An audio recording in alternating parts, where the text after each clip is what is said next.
the Lok Sabha to find that there is a minister who is put on par with the leader of the house. You can't have two leaders. Leader of the house is Pranab Mukherjee. There can't be another minister who is supposed to be at par with him. All these are things that make the government's functioning even more difficult. Therefore, it is that because there is a joint parliamentary committee looking after it, and the case in the Supreme Court is being monitored by the court itself, the country would like to know the full facts about this 2G spectrum scam and how much is the PMO's responsibility, how much is the then finance minister's responsibility, etc. This much is sure, and I emphasized it when I was in Tamil Nadu, that you can't try to make one of your alliance partners a scapegoat for all the corruption that is going on in the government. Because in most cases, the Congress party and the government as a whole is no less. This time, all facts will be brought to the notice of the country and parliament. The second issue that I have taken up in this yatra is about the moneyed people, whether they made money by legal means or illegal means, but when they stashed it abroad in Swiss banks and other such tax havens, obviously they were apprehensive that within the country it would not be deemed as legitimate earning, and therefore they thought it safe to place it in foreign banks. Already there is a talk about 3 MPs having been identified. I am told that France, the government of France, has given India a number of names.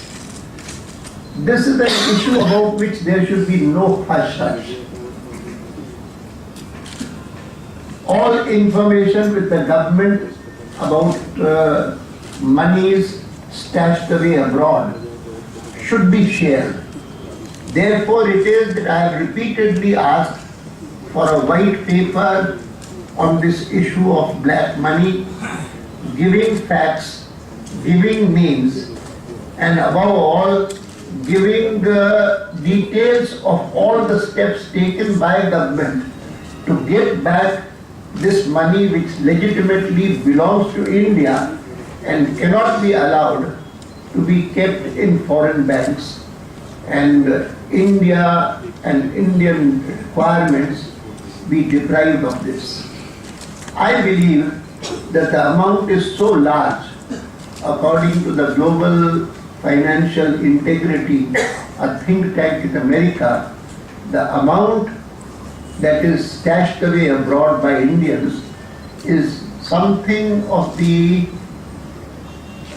kind of 25 lakh crore rupees. 25 lakh crore rupees is a staggering amount, particularly when you think in terms of the biggest scam that has been talked about these days, and which is the spectrum scam, about which the Comptroller and Auditor General has said that the country has lost 1,76,000 crores. 1,76,000 crores means less than 2 lakh crores. And 2 lakh crores is supposed to be a very big amount. You can imagine how big an amount is 25 lakh crores, which is the estimate of the Indian wealth in foreign banks. If that money comes back to us, and I have been suggesting in my speeches that all that wealth should be invested in rural India. If that happens, not a single village in the country out of the 6 lakh villages will be without electricity, without proper drinking water, without farmers having water for their fields, without a proper dispensary, without a proper school. Every village would have it. And that would be prosperity at its best for the countryside. These are the 2 objectives of my yatra.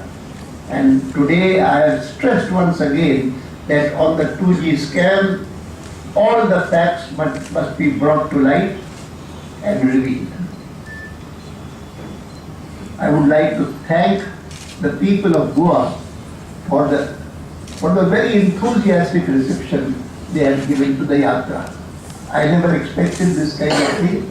It's a small state and it's a small population, not a very large population. And when Manoharji met me at the reception, when I entered Goa, he told me that there are 2-3 small receptions and 1 big meeting at Mopsa. But I did not find anyone, any of the gatherings which could be justified as a reception. Everyone was a big public meeting. Unda, Shiroda, all of them. Anyway, I feel very happy visiting Goa and visiting my parliamentary colleague from North Goa. 50% at least of Goa's parliamentary representation he has given me. We look forward. I have a reason to be proud of the fact that the first person to raise the issue of electoral reform formally in Parliament was as far back as in 1970 by my senior colleague Vajpayee. And it was the result of his efforts that the first Parliamentary Committee for Electoral Reform was constituted, in which Vajpayee from the Lok Sabha and I from the Rajya Sabha had the privilege of serving. And ever since then, we have been consistently pleading for electoral reform. Several of the reforms, namely even the lowering of voting age or even providing some kind of relief to businessmen, industrialists who contribute by check to political parties. Several such reforms have already taken place, so much so that the Indrajit Gupta committee was constituted when NDA was there to deal with the problem of money power in elections, which continues to be a very difficult issue, whether state funding of elections should be there or not. And I propose we have already set up within the party a committee to examine this, and we propose to give our suggestions to the Election Commission and to government. This is not an issue which can be in any way disregarded by any political party, and my party has been very keen and particular to see that all necessary electoral reforms, whether in relation to money power or whether in relation to criminality in criminalization in politics, is there. I fully appreciate your question. Advani, Yes. I'm Ramnath Parekar from Navin Times. You mentioned about your crusade about black money. One of the main source of the black money is also mining. As for Goa, your own party suffered it in Karnataka, with the chief minister having to go quit his position. What are your observations on this mining? It's a serious matter, and therefore it is that even though normally I have not been referring to state issues, I did refer to it in my speeches yesterday, and I said that because of illegal mining, those who are doing legal mining, their work is also impeded and they are also affected adversely. Therefore, illegal mining has to be firmly stopped by the state. And my party colleagues are also very active in this regard. Is the consequence of the party dealing with corruption firmly. And therefore I don't regret anything. We have to deal with corruption firmly, whether it is in the Congress party or whether in my party. It has to be dealt with firmly. Any other question? Thank you. PTI, will also From BJP Delhi. You talked about the party dealing with corruption in Janata. There have been fresh cases against two ministers. How does the party react to it? About what? There have been, the Lokayuk has, the Lokayuk police The moment Lokayuk gave a report, it did not take even a couple of hours, the party to decide. Yes, no, I'm talking about the two ministers who are, who've been. The government take its course. We don't mind that. And particularly if a Lokayuk is an issue, his view has to be respected. Yes. Advani ji, मैं आशीष जाधव हूँ IBM लोकमत से। मेरा सवाल है कि आप बार-बार जन चेतना यात्रा के दरमियान प्रधानमंत्री मनमोहन सिंह पर अटैक कर रहे हैं। वो आज तक के सबसे कमजोर प्रधानमंत्री हैं, ऐसा आप बार-बार कह रहे हैं। ये मुद्दा लेके आप यात्रा दरमियान जनता के पास भी गए हैं। आपको जनता से ये मुद्दे पे क्या फीडबैक है?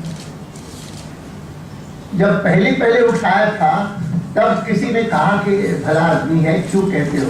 अब हर एक कहता है, खुद ही कहता है आपने बात बिल्कुल सही कही थी।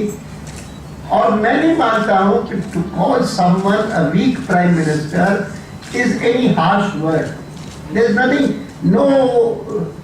अब मैंने कहा कि मैं प्रधानमंत्री नहीं बने थे तब मैं बहुत उनकी इज्जत करता था, क्योंकि जब प्रधानमंत्री नहीं थे तो उनसे इस प्रकार की, जिसको मैं करेज मानता हूँ, वो अपेक्षा भी नहीं थी। वो person serving, he served Narasimha Rao very ably as finance minister. thank you, friends. Last question.